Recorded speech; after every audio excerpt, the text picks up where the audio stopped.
Welcome to the Hospital Finance Podcast, your go-to source for information and insights that can help you stay ahead of the challenges impacting healthcare finance. And now, the host of the Hospital Finance Podcast, Michael Passanante. Hi, this is Mike Passanante, and welcome back to the award-winning Hospital Finance Podcast. Consulting firm SullivanCotter recently released survey results indicating that organizations are anticipating changes to physician non-productivity-based incentives in 2020. To discuss the study results, I'm joined by Zachary Hartsell, a principal at SullivanCotter. Zachary, welcome to the show. Michael, glad to be here. Thank you for inviting me. Zachary, today we'll be talking about the results of SullivanCotter's COVID-19 Physician and Advanced Practice Provider Compensation Practices Survey Series. What were you looking at specifically in the survey, and who did you survey? Well, happy to discuss it, Michael. SullivanCotter has actually conducted two surveys on this topic, one in April and one in May, and we really did them to provide insights to the client and to our clients and to the market as to what were happening in terms of trends of organizations responding to the pandemic from a workforce and rewards perspective. Both surveys had over 100 participants, and we saw a 70% repeat in participation from the first to the second survey. Participating organizations had revenues ranging from anywhere from $400 million to $28 billion, and really they represent the largest integrated academic and pediatric hospitals and health systems in the country. The goal of the survey was to understand the changes that occurred or were being considered related to physician and APP compensation. And when we think about compensation, we think not only cash compensation, but things like incentives, premium pay, and benefits. We also wanted to understand what kind of compensation plan changes organizations were considering as a result of the different workflows in response to the pandemic, such as redeployments, closed clinics, et cetera. Got it. So let's dig into something you just said there. What are you finding organizations are doing in terms of furloughs and layoffs at this point? Great question, Michael, and something that we often get. Contrary to the attention-grabbing headlines, most organizations are not furloughing or laying off their employed physicians or advanced practice providers. In fact, less than 10% of survey respondents had implemented layoffs or furloughs. What we're seeing in place of that is nearly half the organizations are instead reducing provider compensation or considering changes to benefit programs like retirement plans, CME, et cetera. For the minority of organizations who have looked at furloughs or layoffs, the consistent trend we are seeing is that organizations are still focusing more on furloughs, temporary, than layoffs, which seem a little more permanent. Additionally, these changes are impacting the staff physicians and APPs more than they are the APP or physician leaders. When we think about organizations, when we look at organizations who have implemented furloughs, on average, the duration lasts anywhere from about 3 to 4 weeks. I will say, though, since our survey release, through conversations with our clients and media reports, we are seeing an uptick in the need to have, in some markets, more workforce actions like furloughs and layoffs as due to the continued financial strain and the lack of patient volumes. But this is really variable market by market, organization by organization. And in our experience seems to be in part due to the pre-COVID financial health of the organization. I think this will be really important to monitor in the coming weeks and months as we hit additional surges and our volumes don't return as projected.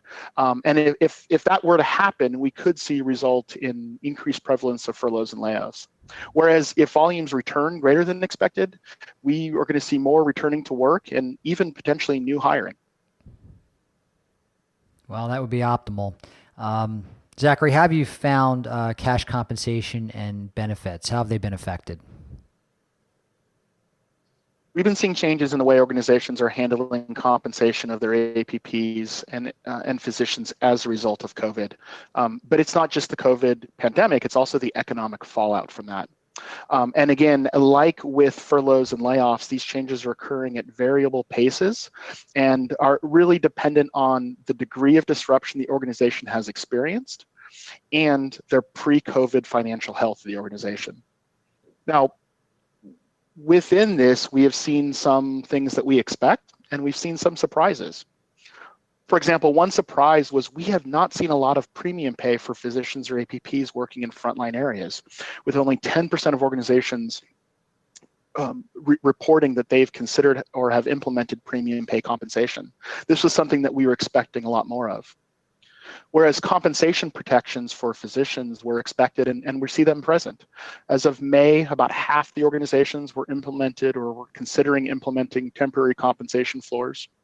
And this is for the non-frontline physicians. And this is understandable given the continued loss of volume and the loss of patient revenue. Interestingly, though, while half of the organizations were protecting physician compensation, this number was actually decreased from the April survey by about 10%, indicating that some organizations that may have offered initial protections had lifted those protections. Benefits are another area where we're seeing organizations making changes.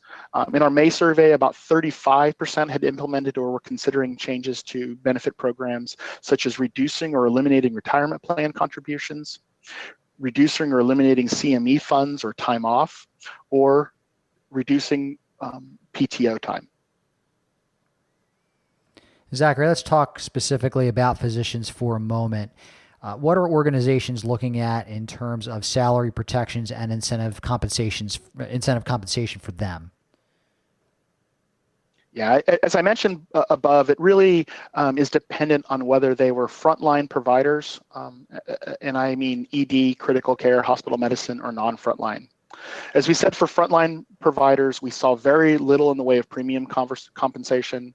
For the organizations that did use a premium, we have seen a bit of an interesting shift. Initially, those were all applied as a percentage increase to the shift rate. But as financial situations have evolved, the structure of those premium payments has changed to a one-time stipend or bonus.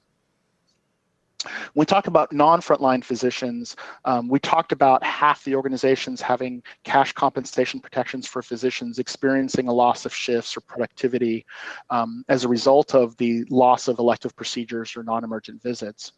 When you kind of break down the detail and you look at the scope of the protections, about 40% of organizations were providing about 100% of historical cash compensation protection. About 40% were protecting between 75 and 90% of historical compensation.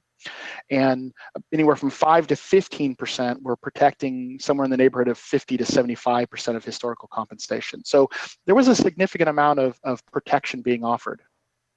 As organizations begin the slow recovery out of the COVID crisis, and as people start to think about how do they reconcile the healthcare system, health system financial sustainability, I think that these compensation protections are going to be more in the limelight. As we said, that organizations are starting to lift them a bit.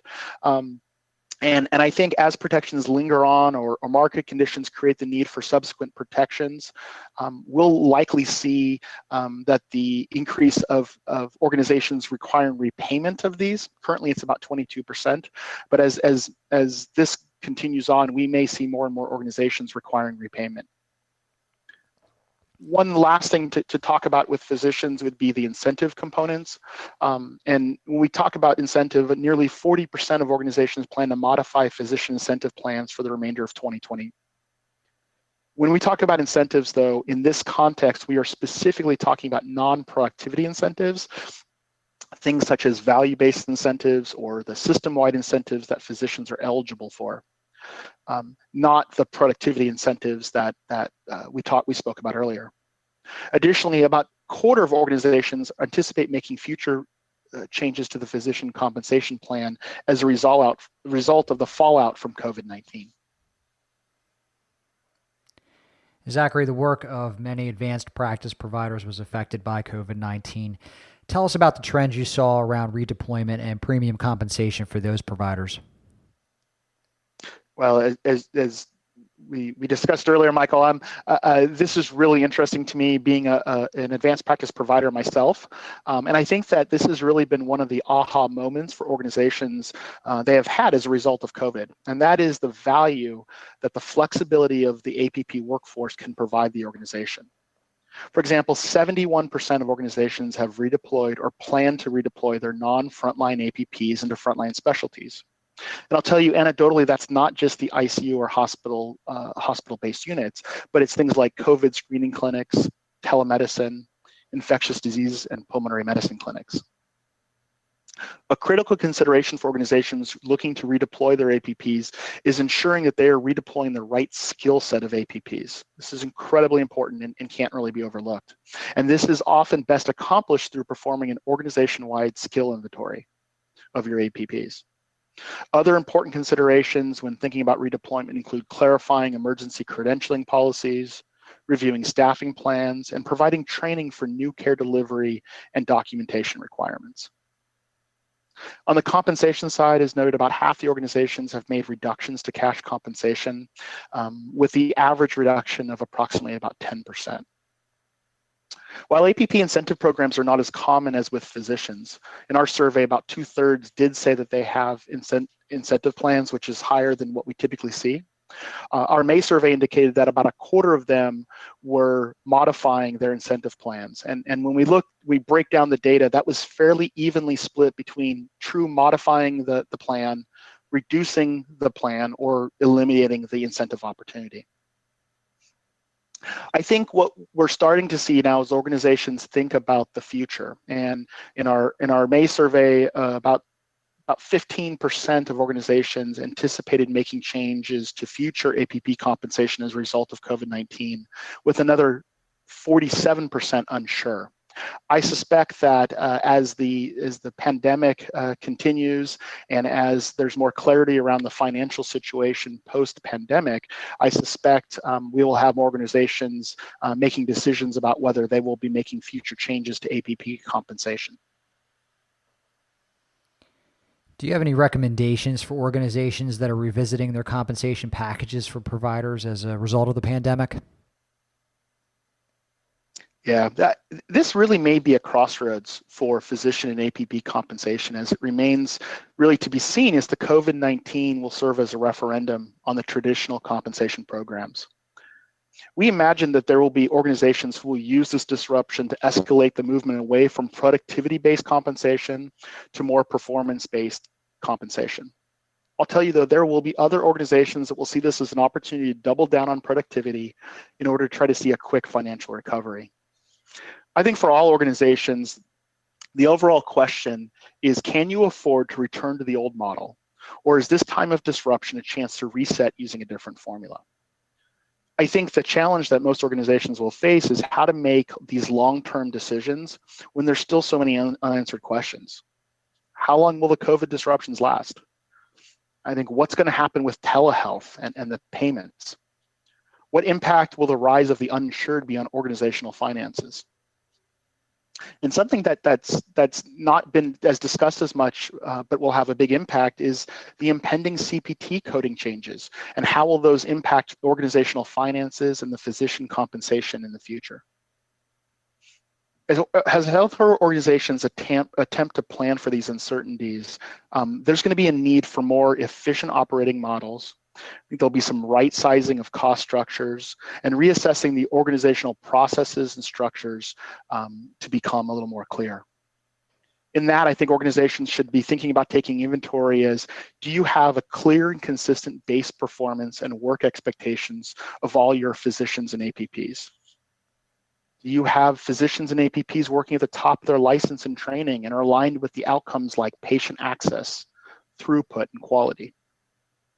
And finally, do you have a compensation philosophy and a model for physicians and APP that is aligned with organizational goals, that is equitable, externally competitive, efficient, and easy to administer? And most importantly, is it understandable to the physicians and APPs? A clear compensation strategy that is paired with a clearly defined performance and clinical work effort expectations are the critical components that leaders can hold clinicians accountable to and utilize in order to then differentiate performance and in turn, compensation in the future. As the COVID-19 pandemic continues to evolve, we will continue to monitor the market and provide updates to the trends we shared here today. I think these trends are important to keep an eye on for organizations who to consider while they're analyzing their own compensation plans and financial positions. Zachary, if someone wanted to read more about the study results, where can they go? Yeah, go to www.SullivanCotter.com. Look under our resources page. You can also follow SullivanCotter on LinkedIn, where we regularly post compensation trends and insights related to COVID-19 and physician and APP compensation. Finally, I'm happy to answer any specific questions at Zachary Hartsell, all one word, at SullivanCotter.com. Zachary Hartsell, thanks so much for stopping by today and talking with us on the Hospital Finance Podcast. Thank you again, Michael. Appreciate the invite. If you have a topic that you'd like us to discuss on the Hospital Finance Podcast, or if you'd like to be a guest, drop us a line at update@bessler.com. This concludes today's episode of the Hospital Finance Podcast. For show notes and additional resources to help you protect and enhance revenue at your hospital, visit bessler.com/podcasts. The Hospital Finance Podcast is a production of Bessler. Smart about revenue, tenacious about results.